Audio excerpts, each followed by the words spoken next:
ప్రజాప్రభుత్వం అందరికీ అండగా ఉంటుందన్నారు మాజీ విప్ వేములవాడ ఎమ్మెల్యే ఆది శ్రీనివాస్.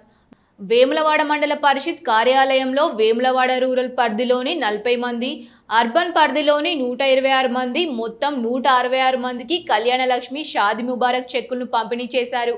అంతేకాకుండా అర్బన్ పరిధిలోని 43 మంది లబ్ధిదారులకు 13,60,000 విలువ చేసే ముఖ్యమంత్రి సహాయ నిధి చెక్కుల్ని అందజేశారు. ఈ సందర్భంగా ఆది శ్రీనివాస్ మాట్లాడుతూ తెలంగాణలోని అన్ని వర్గాల సంక్షేమమే ధ్యేయంగా సీఎం రేవంత్ రెడ్డి కృషి చేస్తున్నారని తెలిపారు. కాంగ్రెస్ పాలనలో దేశానికి తెలంగాణ రోల్ మోడల్గా నిలిచిందన్నారు.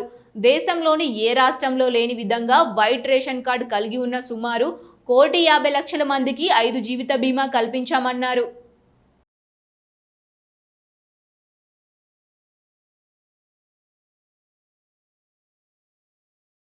ప్రభుత్వం మీ ఆశీర్వాదంతో 2 సంవత్సరాల 3 మాసాల క్రితం ఇందిరమ్మ రాజ్యం ప్రజాపాలన అందుబాటులోకి తీసుకురావడానికి మీ ఆశీర్వాదం వల్ల ఆనాటి నుంచి ఇప్పటి వరకు సంక్షేమాన్ని ఓవైపు, అభివృద్ధిని మరోవైపు పరిగెడుతూ రేవంత్ రెడ్డి గారు చేస్తున్న కృషి మీరందరూ కూడా స్వయంగా చూస్తున్న సందర్భం.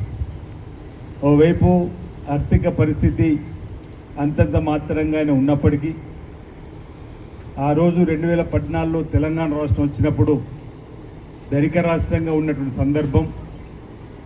ఆ రోజు 75,000 కోట్ల అప్పుతో ఉన్నటువంటి రాష్ట్రం నుంచి ఈరోజు మీరు ఆశీర్వదించి ఈ ప్రభుత్వానికి అవకాశం కల్పించినప్పుడు 8 లక్షల కోట్ల అప్పుతో, ఆ రోజు 70,000 కోట్ల అప్పుకు సంవత్సరానికి 6,000 వడ్డీ కట్టి పరిస్థితి ఉంటే ఈరోజు ఈ ప్రభుత్వం వచ్చిన తర్వాత 8 లక్షల కోట్ల అప్పుకు సంవత్సరానికి 72,000 కోట్లు కట్టే పరిస్థితి.